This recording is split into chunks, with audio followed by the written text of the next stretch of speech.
இந்த வீடியோவில் 2022 நடந்த எஸ்ஏ எக்ஸாமில் கேட்ட ஒரு கேள்வியை எப்படி சால்வ் பண்ணலான்றத பார்க்கலாம். கேள்வி என்னன்னா, ஒரு சதுரங்கத்தின் பக்கம் 10 சென்டிமீட்டர், அதனுடைய பக்கம் 3 மடங்கு ஆகும்போது சுற்றளவு என்னவாகும்னு கேட்டிருக்காங்க. ஒரு சதுரங்கன்னா இப்படி இருக்கும் சரிங்களா, சதுரம்.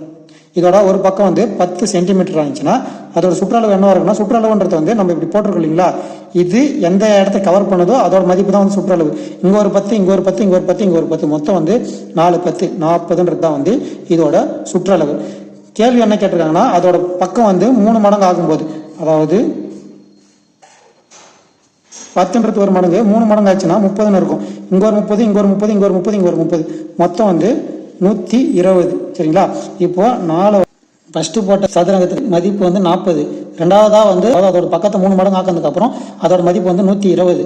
இப்போ 40 3 மடங்கு ஆக்குனாதான் 120. அப்போ அதோட சுற்றளவும் 3 மடங்கு ஆகுது. அது ஆப்ஷன் டில இருக்கு. இதுதான் இந்த கேள்விக்கான விடை.